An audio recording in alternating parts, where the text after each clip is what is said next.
જાફરાબાદ તાલુકાના બાલાની વાવ ગામે શ્રીમદ ભાગવત કથાનું ભવ્ય આયોજન કરાયું છે। આસપાસના વિસ્તારમાંથી ભક્તજનો મોટી સંખ્યામાં ઉપસ્થિત રહ્યા છે। સમગ્ર કાર્યક્રમ દરમિયાન ભક્તિભાવનો માહોલ છવાયો હતો। ગામમાં ધાર્મિક ઉર્જાનો અનોખો અનુભવ થયો છે। આ કથાના વક્તા તરીકે નીલકંઠ દાદા વડિયા હાજર રહ્યા હતા। શ્રીમદ ભાગવતના પવિત્ર પ્રસંગો, ભગવાનના ચરિત્રો અને ધર્મના સરળ ભાષામાં રજૂ કરી ભક્તોને ભાવ વિભોર કરી દીધા હતા। કથાના દરેક પ્રસંગે ભક્તજનોમાં ઉમંગ અને શ્રદ્ધાનો માહોલ જોવા મળ્યો હતો। કાર્યક્રમ દરમિયાન ભજન, કીર્તન અને સત્સંગ અને ધાર્મિક પ્રવચનો યોજાયા હતા, જેમાં ભક્તોએ ઉત્સાહપૂર્વક ભાગ લીધો હતો। સાંજે મહાપ્રસાદનું પણ વિશાળ આયોજન કરવામાં આવ્યું હતું, જેમાં તમામ ભક્તજનોને પ્રેમથી પ્રસાદ આપવામાં આવ્યો હતો। સમગ્ર ધાર્મિક આયોજન વરુ પરિવાર તેમજ વાળા પરિવાર દ્વારા ભક્તિભાવ અને શ્રદ્ધાપૂર્વક કરવામાં આવ્યું હતું। આ પ્રયત્નોથી ગામમાં એકતા અને ધાર્મિક ભાવના અને સંસ્કૃતિનો સુંદર સંદેશો પ્રસરી ગયો હતો। આ પ્રસંગે ગામના આગેવાનો, યુવાનો, મહિલા મંડળે પણ સહકાર આપી કાર્યક્રમને સફળ બનાવ્યો હતો। સમગ્ર આયોજન શાંતિપૂર્ણ અને સફળતાપૂર્વક પૂર્ણ થયું હતું,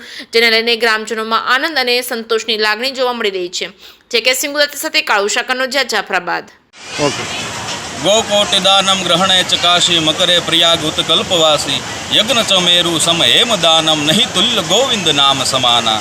લાખો કરોડો તમે દાન આપો પણ ભગવાન વિષ્ણુનું, ભગવાન ભાગવતનું નામ છે ના તોલે ન આવે એવી ભગવાન ભાગવતની જ્ઞાનયજ્ઞ સપ્તાહનું આયોજન બાળાની વાવના ગામના આંગણે સ્વર્ગસ્થ વસંતબેન ભોજભાઈ વાળા, જેમના મોક્ષાર્થે સ્વર્ગસ્થ બુદ્રુબાપુ વરુ પરિવાર દ્વારા ભવ્યથી ભવ્ય ભાગવત ભગવાનનું આયોજન, જેમાં મને એન્કરિંગનો લાભ મળ્યો છે અને પરમ પૂજ્ય શાસ્ત્રી શ્રી નીલકંઠ દાદા દ્વારા સુંદર રીતે ભાગવત ભગવાનનું આ આપણે આયોજન કર્યું છે।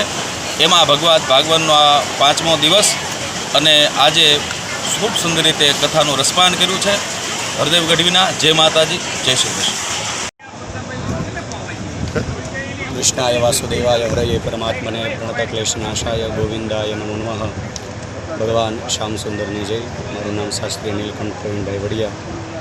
આજે વરુ પરિવારના આંગણે સ્વર્ગસ્થ વસંતબેન ભોજભાઈ વાળા અને સ્વર્ગસ્થ બદ્રુબાપુ પરિવાર દ્વારા આ સપ્તદિવસીય શ્રીમદ ભાગવત કથા બાલાની વાવ મધ્યે ચાલી રહ્યું છે અને ખૂબ સારી રીતે આજે ભગવાનના ગોવર્ધન પૂજા અને ભગવાનના 56 ભોગની કથાનું દર્શન કર્યું અને આ પરિવાર દ્વારા ખૂબ સારી અને સુંદર રીતે પોતાના પિતૃઓના મોક્ષ માટે આ બાલાની વાવ ગામ મધ્યે ભગવાનનું આ દિવ્ય ચરિત્ર થઈ રહ્યું છે અને ખૂબ અહીંના લોકો, આવેલા મહેમાનો બધાય ભાવ અને પ્રેમથી ભગવાનની આ કથાનું શ્રવણ કરે છે, ભોજન પ્રસાદ પણ ગ્રહણ કરે અને ખૂબ જ ભાવ અને ભક્તિથી આ ભગવાનના ઉત્સવો થાય। અને આવતીકાલે ભગવાનના બપોર પછી 5 વાગે રૂક્ષ્મણી વિવાહ પણ થશે અને રૂખડ ભગતની વાવડીથી ભગવાનની ખૂબ સરસ રીતે શ્યામબાપાની જાન આવશે અને અહીંયા તુલસી વિવાહ, રૂકમણી વિવાહ પણ થશે।